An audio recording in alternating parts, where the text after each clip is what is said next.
বিসমিল্লাহির রহমানির রহিম। পরিবেশনায় ও পরিচালনায় দিক দিগন্ত। আসসালাম যখন এই ঘোষণা দিলেন, ঘোষণা দেওয়ার সঙ্গে সঙ্গে চলে গেলেন যাদেরকে জেলে বলা হয়, অর্থাৎ মাছ বিক্রেতাকে জেলে বলা হয়। কথা যাইতে যাইতে এমন এলাকায় চলে গেলেন কাদেরকে বেদে বলা হয়, অর্থাৎ তারা সাপ নিয়ে খেলাধুলা করে। আর বেদের এলাকায় যখন চলে গেল কথা, জেলে সারাদিন মাছ ধরে সন্ধ্যাবেলায় যখন ঘরের মধ্যে ফিরতেছেন আমার ভাইরা, ঘরের মধ্যে ফেরার সময় জেলের কানের মধ্যে আওয়াজ চলে আসলো, এ দেশের মহামান্য বাদশাহ পয়গম্বর সুলাইমান পয়গম্বর বিবাহ করতে চাই, যার ভিতরে 5টি গুণ পাওয়া যাবে গো। সুলাইমান পয়গম্বর তাকেই বিবাহ করতে রাজি আছে। 1 নম্বর গুণ হলো তার পরিবার ভালো হওয়া লাগবে। 2 নম্বর গুণ হলো তার মা বাবাকে নামাজওয়ালা হওয়া লাগবে। 3 নম্বর গুণ ওই মেয়েকে পর্দাশীল হওয়া লাগবে। 4 নম্বর গুণ অবস্থা ভালো হওয়া লাগবে। 5 নম্বর গুণ হলো মেয়েকে অবশ্যই অবশ্যই সুন্দরী হওয়া লাগবে। সুলাইমান পয়গম্বর এই কথা যখন বলে দিলেন, বাড়ি থেকে যখন বের হয়ে আসতেছিলেন, জেলে মাছ ধরে যখন আসতেছিলেন, জেলের কানের মধ্যে খবর আসলো এদেশের বাদশা যে মেয়ের ভিতরে 5টি গুণ পাওয়া যাবে, ওই দেশের বাদশা পয়গম্বর সুলাইমান তো ওই মেয়েকে বিবাহ করতে কোনো আপত্তি নাই। জেলে এবার বাড়িতে চলে গেলেন। জেলে বিবিকে ডাক দিয়ে বলছে, বিবি আমার ঘরে একটা মেয়ে আছে। সুলাইমান পয়গম্বর যতগুলো গুণের কথা বলেছে সব গুণ আমার মেয়ের ভিতর আছে, তবে একটি গুণ নাই, সেটা হলো আমি বাবা বড় গরিব। এই জন্যই হয়তো সুলাইমান পয়গম্বর বিবাহ করতে রাজি হবে না। মেয়ে এবার চলে গেলেন। বিকালবেলা মা এবং মেয়ে মাথার তেল দিয়ে মাথার চুল আশ্রাইতেছিল। এমন সময় মেয়েকে মা ডেকে বলে, আম্মা জান খবর শুনছো নাকি? বলে, কি আম্মা জান কি খবর? বলে, দেশের বাদশা সুলাইমান বিবাহ করতে চায়, যার ভিতরে 5টি গুণ থাকবে রে, সুলাইমান পয়গম্বর তাকে বিবাহ করবে। মেয়ে ডাক দিয়ে বলে, আম্মা জান আমার মনটা চায় গো আম্মা জান, যদি আমি সুলাইমান পয়গম্বরের সঙ্গে বিবাহ হতে পারতাম, আমার টাকা চাই না, আমার ধন দৌলত চাই না, কিচ্ছু চাই না, তবে আম্মা জান যদি বিবাহ করতে পারতাম, আমি একজন নবীর হাতে হাত ধরে কিয়ামতের ময়দানে হাসতে হাসতে আল্লাহর জান্নাতে চলে যেতাম। এই কথা বলার সঙ্গে সঙ্গে মা তার মেয়ের গালে চর লাগায় দিয়ে বলতেছে, খবরদার এই কথা বলার সুযোগ নাই, তার কারণ সুলাইমান পয়গম্বর যদি জানতে পারে আমাদেরকে বেঁচে থাকার সুযোগ কিন্তু আর দিবে না। মেয়ে মানুষ মনটা খারাপ হয়ে গেল। মেয়ে বান চিঠি লেখা আরম্ভ করে দিল। সুলাইমান পয়গম্বরের কাছে যখন চিঠিটা পৌঁছে গেল, ঘটনা অনেক লম্বা, সংক্ষেপে বলতেছি। চিঠি যাবার পরে চিঠি খুলে দেখে একজন জেলের মেয়ে তাকে বিবাহের প্রস্তাব দিয়েছে। এই কথা শোনা মাত্র ওই মেয়েটা যখন দেখছে জেলের মেয়ে প্রস্তাব দিয়েছে, পয়গম্বর সুলাইমান চিঠি ছিঁড়ে টুকরো টুকরো করে জমিনের মধ্যে ফেলে দেয় আর বলে, এত বড় সাহস একজন জেলের মেয়ে হয়ে আমাকে বিবাহের প্রস্তাব দেয়, এত বড় সাহস! এই যে অহংকার করলেন, সুলাইমান পয়গম্বরের পরীক্ষা শুরু হয়ে গেল। সুলাইমান পয়গম্বর এবার চিন্তা করলেন, না আমি এই মেয়েকে বিবাহ করব না। আল্লাহর পক্ষ থেকে আদেশ এসে গেল, পরীক্ষা শুরু হয়ে গেল। আল্লাহ প্রত্যেকটা নবীকে একটা করে মুআজিজা দান করেছিলেন। পয়গম্বর সুলাইমান নবীকে একটা আংটি দিয়েছিলেন, যে আংটি যতক্ষণ পর্যন্ত থাকবে সুলাইমান পয়গম্বরের কথা সকল প্রাণী শুনতে বাধ্য হবে।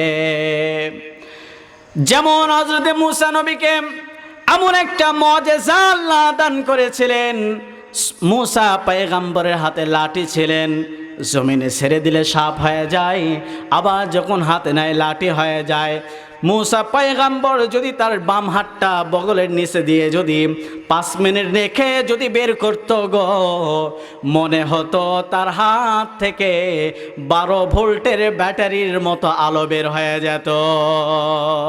আমার নবীকে ডাক দিয়ে বললেন, হাবিব, আমি আল্লাহ আপনাকে 23টা বছর পুরাটা দিন পুরাটা বছরে আমি আল্লাহ আপনার জন্য বরকতময় করে দিয়েছি, মুজিজা বানায় দিছি।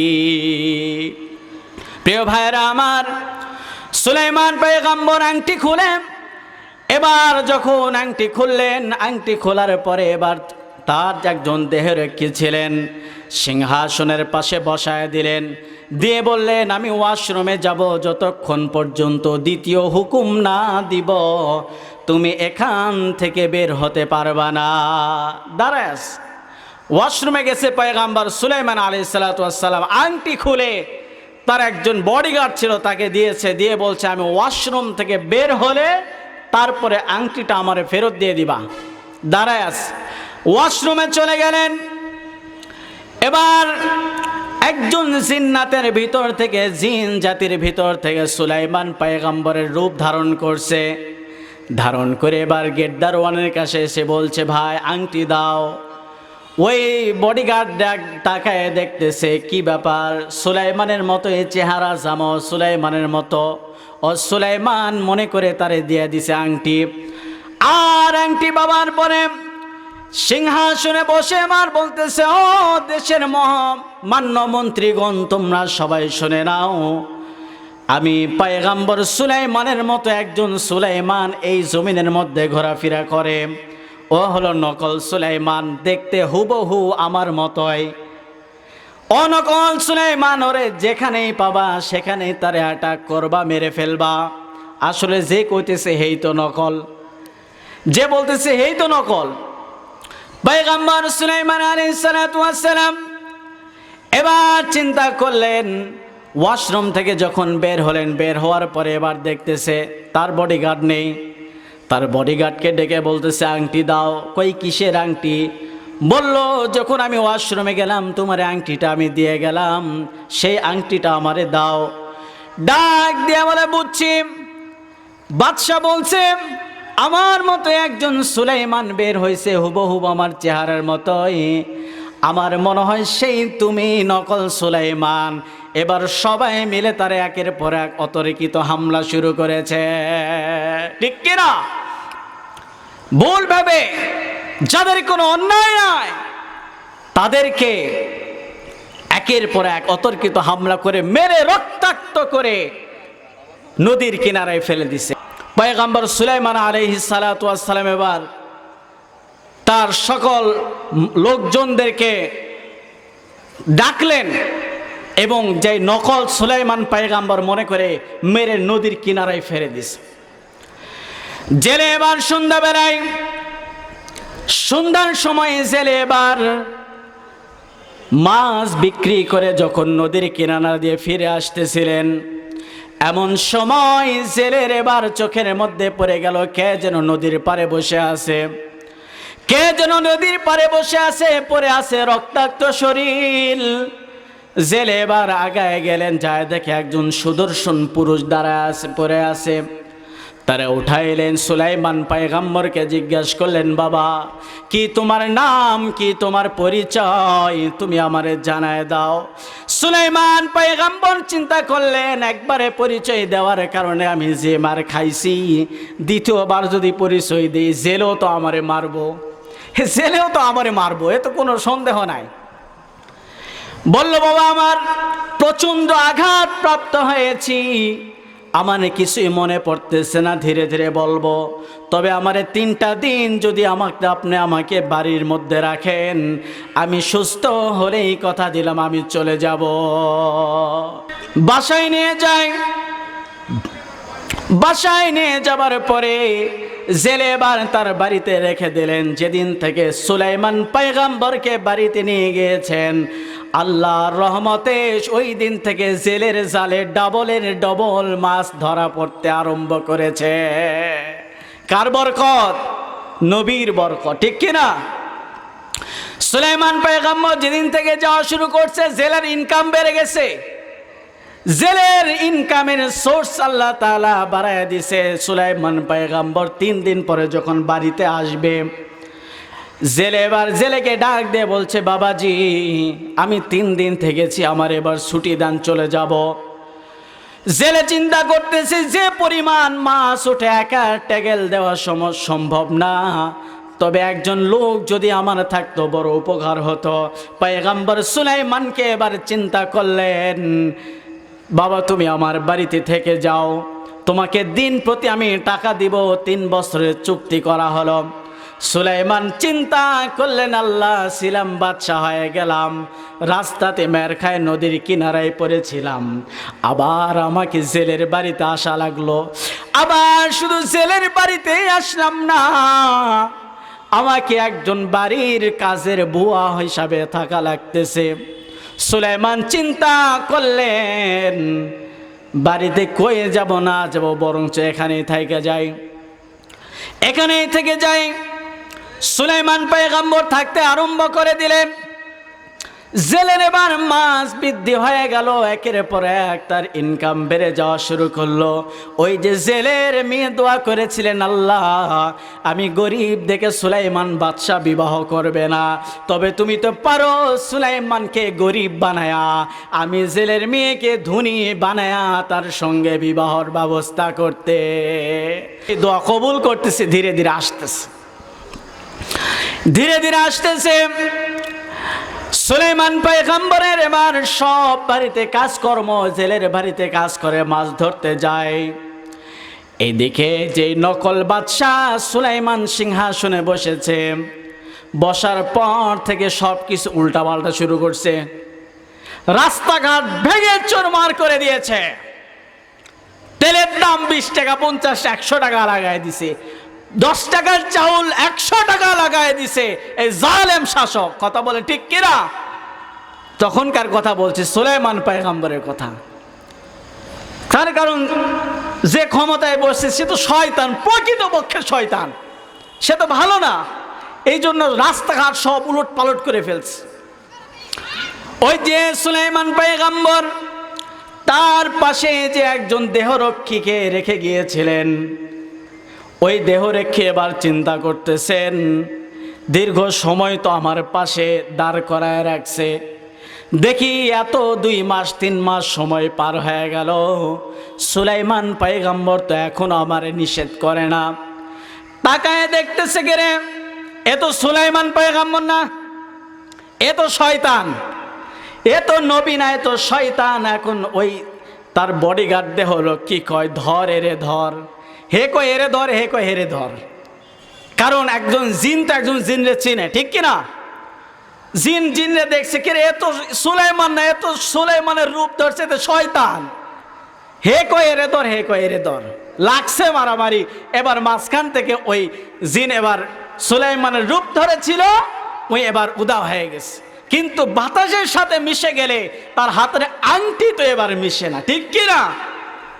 হাতের আংটি মিশে না, কি করবে? আংটি খুলে নদীর মধ্যে দিছে ফেলায়। আংটি খুলে নদীর মধ্যে যখন ফেলায় দিছে, এবার নদীর মাছ যাইতে যাইতে একের পর এক মাছ ওই মাছটা আংটি খেয়ে ফেলছে। আংটিটা এমন একটা জিনিস, যার কাছে আংটি থাকবে তার কাছে সব কিছু তার আয়ত্তে আসে। এখন মাছের পেটে আংটি, এখন মাছের আয়ত্তে তো সবগুলো এসে পড়ছে, ঠিক কিনা? মাছ খেলো, একটা মাছ আংটি খেয়েছে, নদীর যতগুলো মাছ এসেছে সব মাছগুলো ওই মাছের পিছনে চলা শুরু করেছে। সুবহানাল্লাহ বিহামদি। এবার সুলাইমান পয়গম্বর 3টি বছর অতিক্রম করলেন। এবার জেলে চিন্তা করতেছে, যাই হোক ছেলেটা খুবই ভালো, আমার ঘরে একটা মেয়ে আছে, তার দিকে বিয়ে দেওয়ান চায় নাকি। বিবিরে তো বলতে হবে, একা চাইলে তো পারা যায় না। বিবিরে বলছে, বিবি আমার ঘরে একজন ছেলে আছে, বলে কেমন? বলে খুবই ভালো। বলে দেখতে শুনতে কেমন? বলে খুবই ভালো। বলে দেখো তো আমার ঘরে একজন মেয়ে আছে, তাকে দিয়ে বিয়ে দেয় যায় নাকি? না না, এ তো খুব বাজে ছেলে। যখন নিজের কথা কইছে, কইছে এ খুব খারাপ, ঠিকানা নাই, এর দিয়ে বিয়ে দেওয়ান যাইব না, এ তো খুব বাজে। এবার বলতেছে জেলে, চিন্তা করতেছে বিবিরে এইভাবে কইলে হইব না, এর সাইজ করা লাগবে যে কোনো মূল্যেই। জেলে বাজারে গেলেন, বিবির জন্য একটা বেনারসি লাল টুকটুকে শাড়ি কিনলেন, আর মিষ্টি জর্দা দিয়ে দুটা পান কিনলেন। 1 কেজি সর্বোচ্চ মিষ্টান্ন ভান্ডার থেকে মিষ্টি কিনে রাতের বেলা ঘরে ফিরছে। ডাক দিয়ে বলছে, বিবি দরওয়াজা খুলে দাও, তোমার জন্য উপহার এনেছি। কি উপহার এনেছেন? জেলের বিবি চিন্তা করতেছে, আশ্চর্য কথা, এতদিন ঘর থেকে আসে আমার আসে পিটাই, আজকে হাসি খুশি, ব্যাপার কি? বিবিরে ডাক দিয়ে বলে, প্যাকেটটা খোলো, দেখে সর্বোচ্চ দামি মিষ্টি তার জন্য এনেছে। আবার দ্বিতীয়বার প্যাকেট খুলে দেখে বাজারের সর্বোচ্চ একটা দামি বেনারসি শাড়িও কিনে আনছে।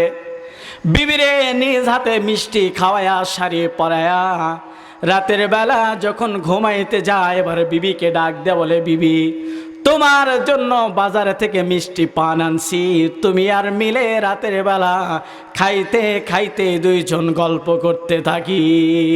মিষ্টি পান কিনে দিছে। এখন যদি আমি বলি ছেলেটা খারাপ, মার তো পড়ব উত্তম মাধ্যম, হে তো মার তো পড়বো উত্তম। এত কিছু খাওয়ানোর পরে যদি তার কথার অবাধ্য হই, মাঝরাতে তো এমন বাড়ি শুরু করব, যাওয়ার কোনো রাস্তা পাওয়া যাবে।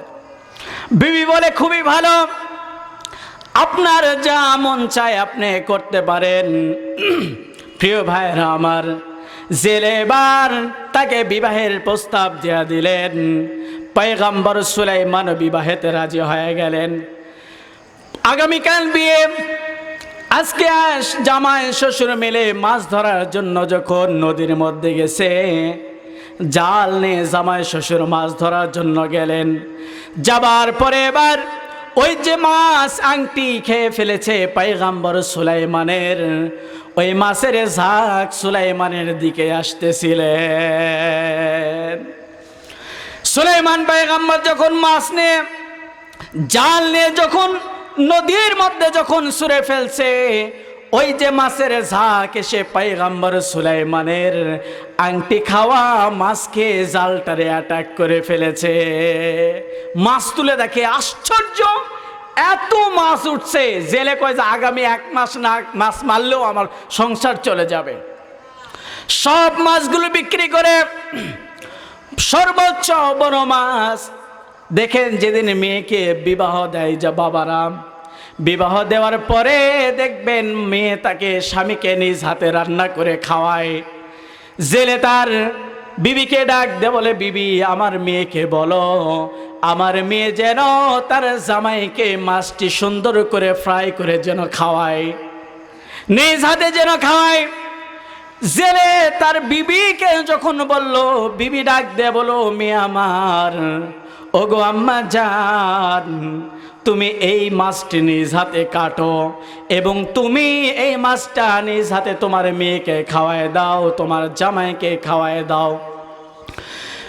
মেয়ে এবার মাছটি নিয়ে যখন বটির সামনে বসে দা দিয়ে যখন মাছটি কাটতে যায়, পেটের মধ্যে কেবল মাত্র একটা টান দিছে গো, কি যেন খস করে মাছের পেট থেকে বের হয়ে যায়। বের করে দেখে এত সুন্দর একটা আংটি, সাদা ধবধবে একটা আংটি দেখা যায়। ওই আংটিটি সুন্দর করে ধুয়ে মুছে চিন্তা করলেন, বিবাহ হইলে তো স্বামীরা স্ত্রীকে বাসর রাতে কিছু না কিছু উপহার দেয়। আমি জেলের মেয়ে, বড় গরিব, আমার কাছে দেবার মতো কিছুই নাই, তবে আমি আমার স্বামীকে আজকে মাছের পেট থেকে পাওয়া আংটি আমি বাসর রাতে উপহার দিয়া দিব। বিবাহ বন্ধনে আবদ্ধ হয়ে গেলেন। বিবাহ বন্ধনে আবদ্ধ হওয়ার পরে বাসর রাতে যখন মা তার মেয়েকে জামাইয়ের হাতে উঠায় দেয় আর বলে, বাবা এই যে রেখে গেলাম আমার মেয়ে তোমার হাতে দিয়ে গেলাম, খবরদার খবরদার আমার মেয়েকে কিন্তু কষ্ট দেওয়া যাবে না, আমার মেয়েকে কোনোভাবেই যেন কষ্ট দিবা না। এই কথা বলার সঙ্গে সঙ্গে মা চলে গেলেন। দরওয়াজা লাগাই দিয়ে এবার সুলাইমান তার বিবিকে ডাক দিয়ে বলছে, বিবি রে, দুইটা প্রশ্ন করব, আমারে জবাব দিয়ে দিবা। বলে, স্বামী কি প্রশ্ন করবেন বলেন। বিবিকে ডাক দিয়ে বলে, বিবি তুমি আমার সঙ্গে বিবাহ হওয়ার আগে কি কোনোদিন প্রেমের মধ্যে গিয়েছিলে নাকি? কোনো ছেলেকে তুমি ভালোবেসেছিলে নাকি? মেয়ে ডাক দিয়ে বলে, স্বামী আমার, আমি সত্যি কথাই বলছি, আমি মন প্রাণ দিয়ে একজন যুবককে ভালোবাসতাম, একজন ছেলেকে আমি বড্ড ভালোবাসতাম। সুলাইমান কই, খস কিরে, এ আবার কইছে যে ভালোবাসে, স্বীকারও করলো। ছেলেটাকে বলো, আমি তার কাছে নিয়ে যাই দিব। বলে, না, কপালে আছে আপনার সাথে বিয়ে, আর অন্য ছেলে চাই না। বলে, বলে দেখি কে। তখন সঙ্গে সঙ্গে মেয়েটা তার জোরাজুরিতে বলতেছে, স্বামী আমার, এদেশের মহামান্য বাদশাহ যখন বিয়ের প্রস্তাব দেয়, তার প্রস্তাব শুনে আমি চিঠি লিখেছিলাম, বাদশাহ আপনাকে বিবাহ করতে চাই, এজন্যই বিবাহ করতে চাই, কাল কিয়ামতের ময়দানে আপনার হাত ধরে যেন হাসতে হাসতে আল্লাহর জান্নাতে যেতে চায়। কিন্তু তিনি আমার চিঠি ছিঁড়ে টুকরো টুকরো করে জমিনের মধ্যে ফেলে দিয়েছিলেন, আমার চিঠি তিনি মানে নাই। আমি সেদিন দোয়া করেছিলাম, আল্লাহ সুলাইমান পয়গম্বরকে তো কোটি কোটি টাকা দিয়েছেন, ধন দৌলত দিয়েছেন, আমার জেলের মেয়েকে গরিব বানায় দিছেন, আপনি চাইলে ফকির বানায় সুলাইমানকে, আর আমি জেলের মেয়েকে কোটিপতি বানায়া আমার ঘরের মধ্যে তার এনে স্বামী হিসাবে কবুল করতেও পারো। আমি দোয়া করেছিলাম, হয়তো দোয়া কবুল হয় নাই। সুলাইমান পয়গম্বর এই কথা শোনার সঙ্গে সঙ্গে চিন্তা করলেন, হারে আমি তো সেই হতভাগা সুলাইমান, মেয়ে যেদিন দোয়া করেছিলেন আল্লাহ, হয়তো আল্লাহ তার দোয়া কবুল করে নিছে। আজকে আমার টাকা নাই, সম্পদ নাই, ক্ষমতা নাই, আর জেলের আজকে টাকার কোনো অভাব নাই, জেলের কোনো অভাব নাই, আজকে আমি ফকির আর জেলে হয়ে গেছে কোটিপতি। হায় হায়, আল্লাহকে বলছে, রব্বুল আলামিন আমি ভুল করেছি আল্লাহ, অন্যায় করেছি আল্লাহ, আপনি আমাকে মাফ করে দেন। আমি জেলের ঘরে কাজ করলাম, জেলের মেয়েকে বিবাহ করেছি, আমি ধন দৌলত যা কিছু ছিল সব কিছু হারাইছি, আল্লাহ মেহেরবানি করে তোমারে যেন আমি কোনোভাবে না হারায় যায়। বিবি আমার ডাক দিয়ে বলে, স্বামী আপনার জন্য একটা গিফট এনেছি। স্বামী বলে, কি গিফট এনেছ? পকেট থেকে বের করে বলে, যে সুন্দর একটা আংটি আপনার জন্য গিফট। সুলাইমান তাকায় দেখে এটা কোনো সাধারণ আংটি নয়, এই আল্লাহর দেওয়া মুআজিজা। এই আংটি হলো ওই মেয়ের কাছে। বলি সুবহানাল্লাহ। আল্লাহ চাইলে পারেন একজন ধনীকে, রাজাকে ফকির বানাতে, একজন ফকিরকে ধনী বানানোর ক্ষমতার মালিককে। এই জন্য প্রিয় ভাইরা আমার, আল্লাহ বলছেন, বান্দারে নবীদেরকেও পরীক্ষা করেছি, তোমাদেরকেও পরীক্ষা করব। আল্লাহ বলেন, কাউকে ক্ষুধার্ত দ্বারা পরীক্ষা করব, কাউকে সন্তান কেড়ে নিয়েও পরীক্ষা করব, কাউকে দরিদ্র পরীক্ষা করব। আজকে আমাদের সমাজের মধ্যে কিছু মানুষ পাওয়া যায়, দেখবেন একজনের টাকা পয়সার অভাব নাই, আর একজন রিক্সা চালায় খায়, ও রিক্সা চালক থেকে হিংসা করে, ওর টাকা পয়সা নাই, ধন দৌলত নাই, ও মনে করে আল্লাহ ওরে এত টাকা পয়সা দিছে, আল্লাহ বুঝি ওরে ভালোবাসে, আমারে বাসে না। আছে না নাই? মনে করে কি করে না?